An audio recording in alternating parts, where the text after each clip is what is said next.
Hello, my name is Daniel McSween. My sponsor is the online ORI program from Texas A&M University. My mentor is Professor Ankit Srivastava with these other collaborators under him. Material scientists create a lot of different materials and want to know their properties, so they look at their microstructure for different things. A compound can have several different materials inside it that separate into different homogeneous regions or phases. So a phase fraction shows the percent of each of these different types of regions. When a material crystallizes, it does so from several different points, each of which has a different orientation. This creates individual grains within the structure. When this brittle structure breaks, it breaks in either transgranular or intergranular ways, depending on if the break goes through or around those grains of the material's internal structure. Often it's both, depending on where you are in the break, and how much of one or the other type of break appears on this surface tells you a good bit about the material. When you break or pull apart ductile materials, which are materials that stretch when you pull them, it creates voids within the material, which appears as craters of the surface of one of the break sides. The size, shape, and distribution of these voids can give you even more information on it. The problem is that doing these analyses by hand isn't sustainable or scalable, so material scientists look for a way to automate it. They needed a program that would take an image and figure out what was on that image for them. This is an image segmentation problem. Image segmentation categorizes an image on a pixel-by-pixel basis. There are a lot of ways to do this, from looking at the relative brightness to figure out what is important, to convolutional neural networks which train on several hand-done images in order to accurately process other similar images. Thresholding is a simple image segmentation tool that fails in more complex applications. To oversimplify Otsu's method, creates a pixel intensity histogram of an image, then finds where splitting that histogram in half would minimize the spread of pixel intensities on either side of the histogram. Then it splits the image there. Then there is k-means clustering, which categorizes an image into a number of k clusters. It chooses these clusters to minimize the spread of intensity or color difference within that image, basically sorting an image by color. In fact, if done for a k of 2, it ends up with a result which is basically equivalent to Otsu's method, but is more scalable. And the problem with microscale surface image segmentation, these are limited use, but can find use, for example, in finding the phase fraction. Then you can use neural networks, specifically convolutional neural networks. AI takes examples as training data to learn how to segment the image.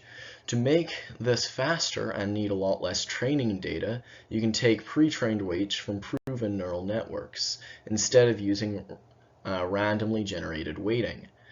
Then, with some annotated images handmade to train with, it goes through a training loop, trying to optimize the neural network weighting. It does this through an encoder and then decoder step. The encoder simplifies an image down so the network can find the objects inside, and the decoder adds detail back to these objects, so that a network can look at an image's features, regardless of location, quickly and without using a lot of memory.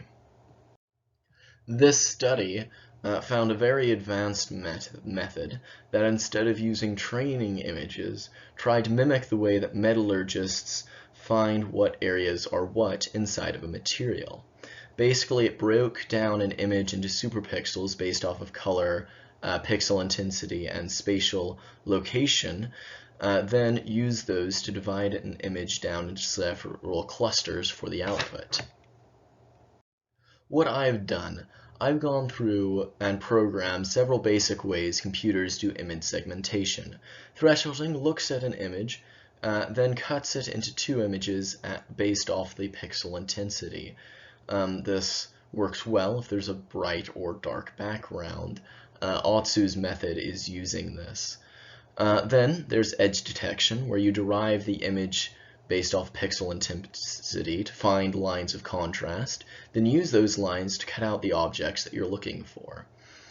Then there's k-means clustering, which, as I've said before, segments the image into clusters based off of color similarities.